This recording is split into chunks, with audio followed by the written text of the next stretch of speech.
स्वागत है आपका फिर से एक बार आपके अपने चैनल ब्रेनिक एजुकेशन फिज़िक्स में।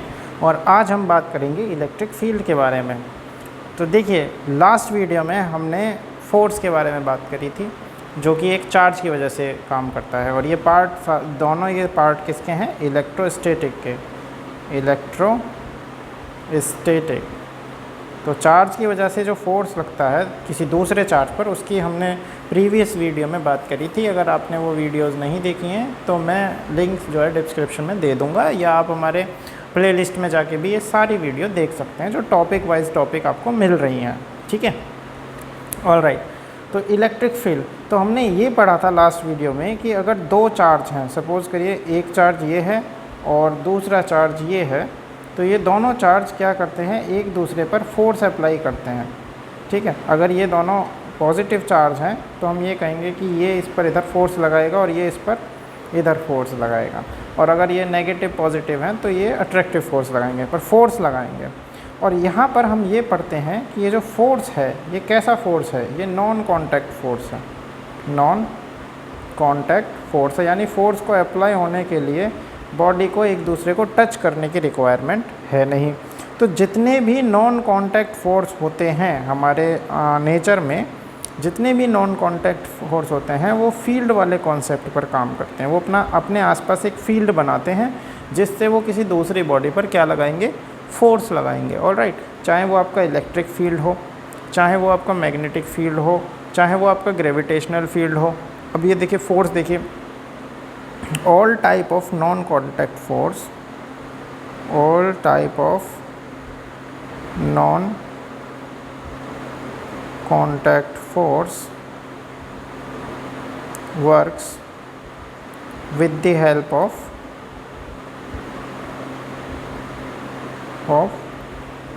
field। ये फील्ड कैसा हो सकता है? इमेजिनरी फील्ड हो सकता है। फील्ड सही है, कैसा हो सकता है? इमेजिनरी फील्ड हो सकता है। इस फील्ड पर काम कर सकते हैं, जैसे कि लाइक हमने सब अभी जो पढ़ रहे हैं क्या है? Electrostatic force. इलेक्ट्रोस्टैटिक फोर्स, तो जो इलेक्ट्रोस्टैटिक फोर्स है वो क्या किसकी वजह से होता है? Electric field.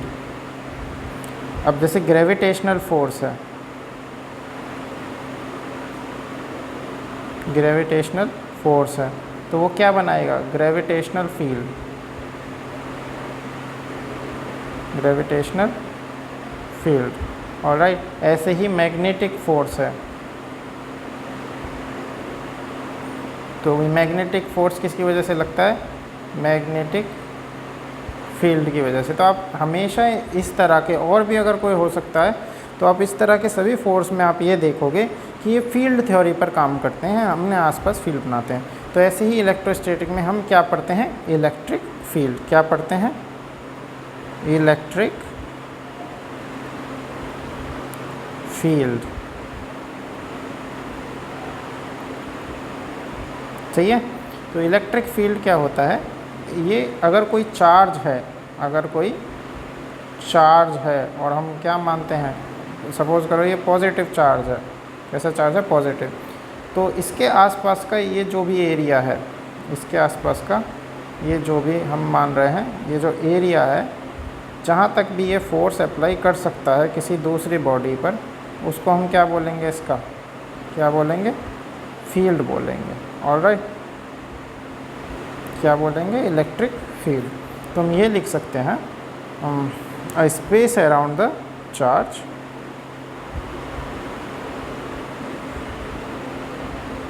it is the space around the charge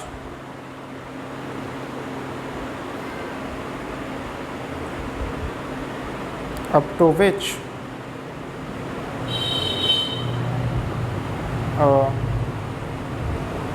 charge can apply force on another body और चार्ज, किसी भी चार्ज के चारों तरफ का वो स्पेस जहाँ पे वो किसी दूसरी चार्ज पर या किसी दूसरी बॉडी पर फोर्स अप्लाई कर सकता है, उसको हम क्या बोलेंगे? उसको हम बोलेंगे क्या? Electric field. Alright.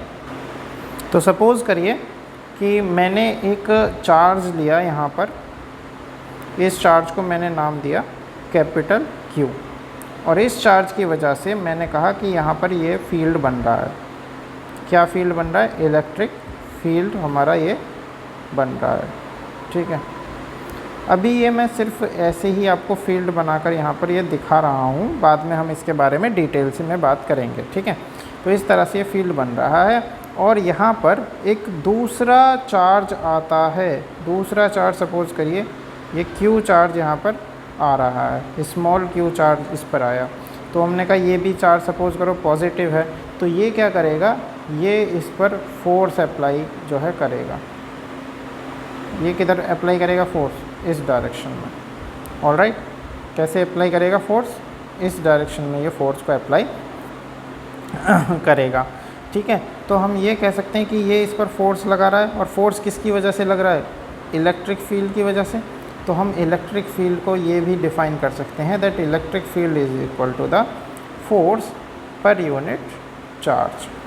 Force per unit charge. तो हम ऐसे भी डिफ़ाइन कर सकते हैं that electric field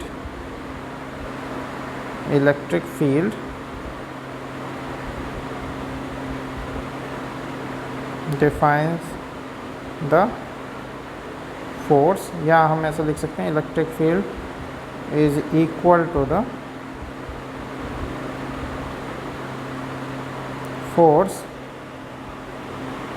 applied on per unit charge। Alright, हम ये भी बोल सकते हैं कि पर यूनिट चार्ज पर लगने वाला जो फोर्स होगा उसी को इलेक्ट्रिक फील्ड कह देंगे। कैसे? क्योंकि अगर Q इज़ इक्वल टू 1 रख दें तो हमारा इलेक्ट्रिक फील्ड किसके बराबर हो जाएगा? फोर्स के बराबर हो जाएगा।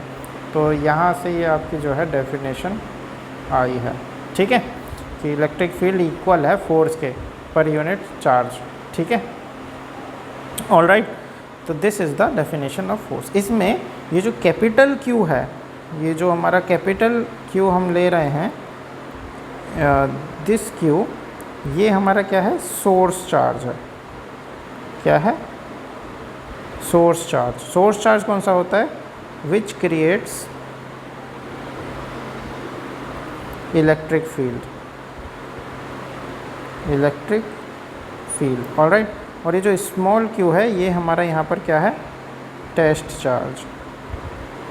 सही है, ये क्या करेगा? Which feels force.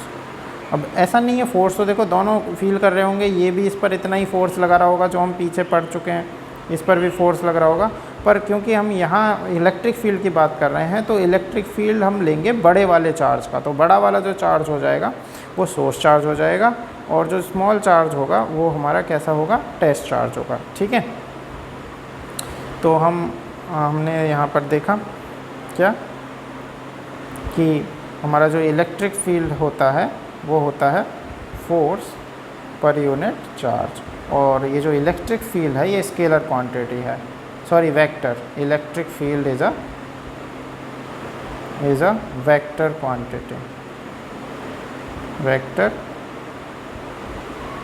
क्वांटिटी। ठीक है, तो ये हमारी एक वेक्टर क्वांटिटी है और जो इसकी यूनिट है and it's SI unit is, force की यूनिट क्या है हमारी? न्यूटन पर कूलाम, यानी कि कूलाम। ठीक है, ये हमारी इसकी जो है SI यूनिट है। इसे हम न्यूटन कूलाम इनवर्स भी लिख सकते हैं। इसकी एक और यूनिट होती है जिसे हम वोल्ट पर मीटर भी लिखते हैं। सही है, या इसको हम लिख सकते हैं वोल्ट मीटर इनवर्स, और इसके बारे में हम आगे बात करेंगे जब हम पोटेंशियल पढ़ेंगे। ठीक है, तो अभी आप यहाँ पर ही फोकस करें, अभी आप फोकस यहाँ पर करना है। ऑलराइट, तो this is the electric field. All right, अब हम यहाँ पर पढ़ेंगे electric field due to a point charge. क्या पढ़ेंगे? Electric field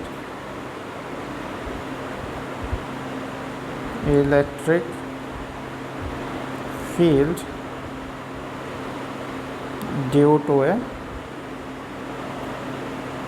point charge.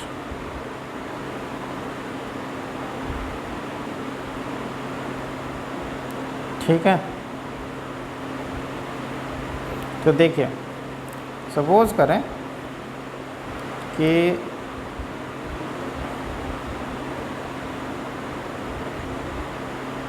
ये हमारा ये x एक्सिस है और ये हमारी y एक्सिस है, और यहाँ ओरिजिन पे हमारा एक चार्ज रखा है। ओरिजिन पे क्या रखा है? एक चार्ज।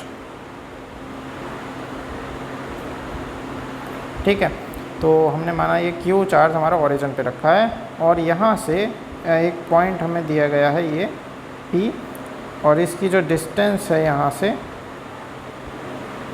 ये डिस्टेंस है हमारी R। ठीक है, R वेक्टर। इसकी वजह से यहाँ पर कितना इलेक्ट्रिक फील्ड बनेगा, तो ये हमें निकालना है। तो as we know that electric field E vector is equal to होता है फोर्स पर यूनिट चार्ज। तो अगर मैं मान लूँ कि यहाँ पर Q चार्ज जो है रखा हुआ है, तो हम यहाँ लिख देंगे Q। Alright, so the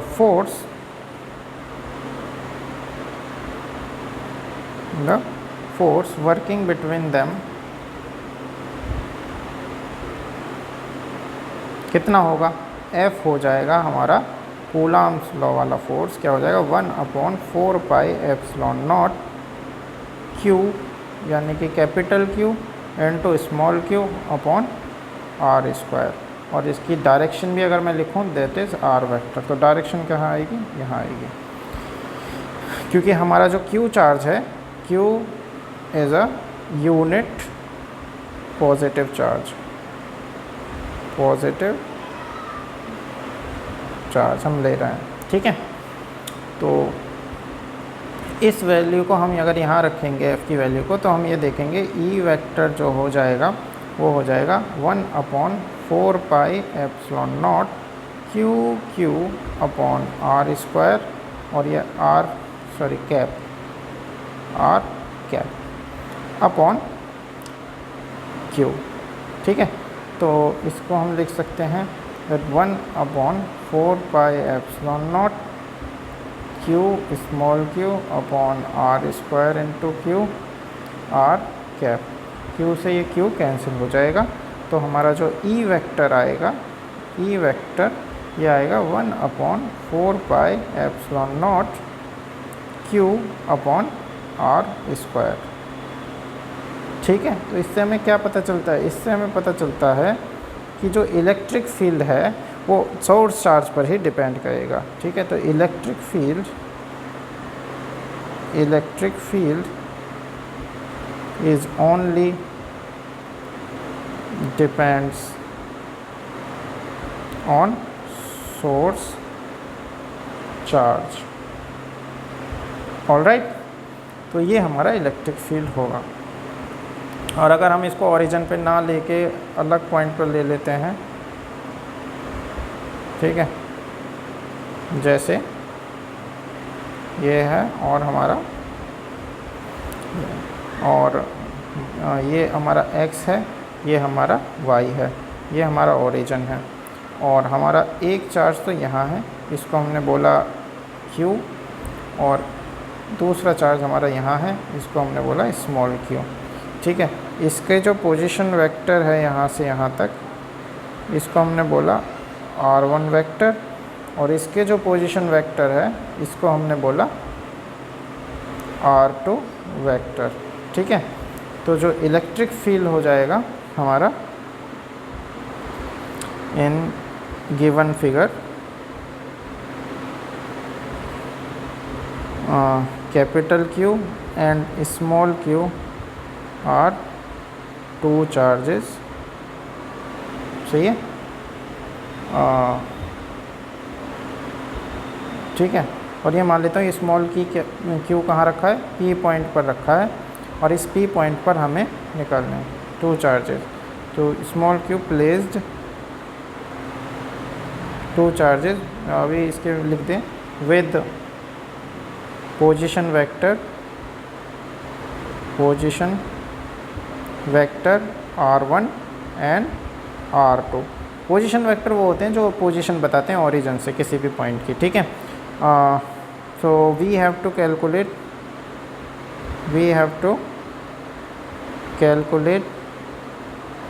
electric field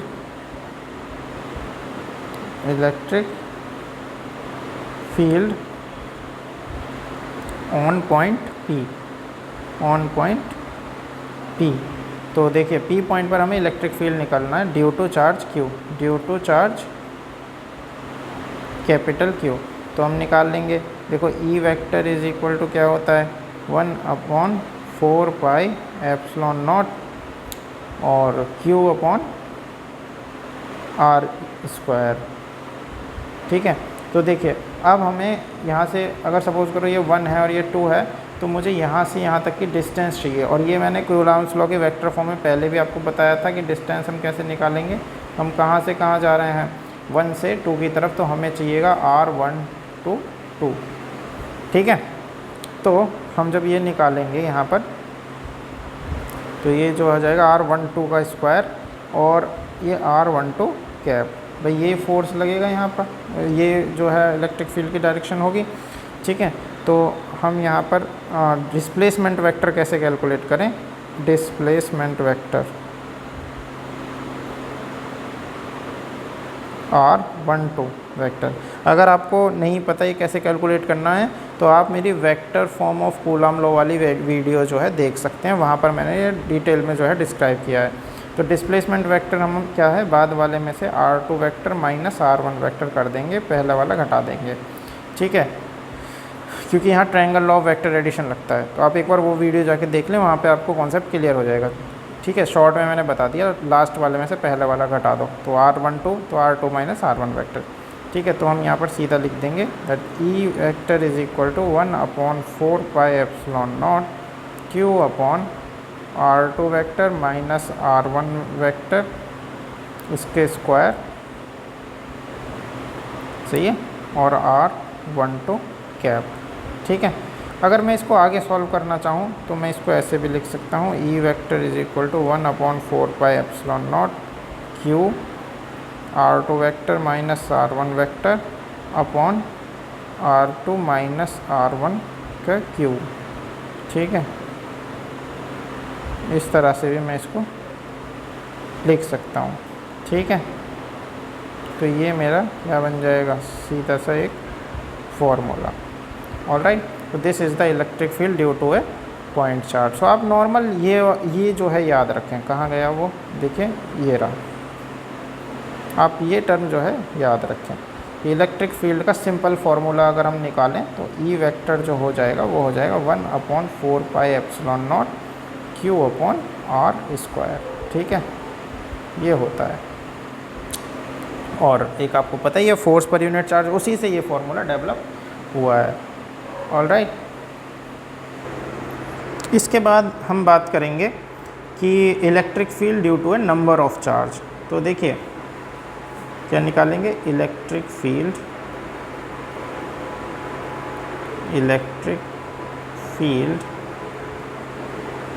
due to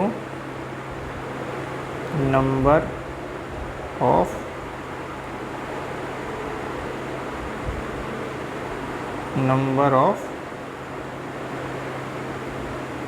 charge, ठीक है। तो नंबर ऑफ चार्ज की वजह से कितना इलेक्ट्रिक फील्ड बनेगा, तो हम मान लेते हैं कि सपोज़ करिए कि स्पेस में यहाँ पर 1 2 3 4 n इतने चार्ज हैं, हमने माना n नंबर ऑफ चार्ज यहाँ पर प्रेजेंट हैं, ठीक है। अब इन सभी की वजह से इसको मैं लिख देता हूँ Q1 Q2 Q3 Qn, सही है। इनकी वजह से कोई पॉइंट यहाँ पर ये P है, P पॉइंट पर कितना इलेक्ट्रिक फील्ड बनेगा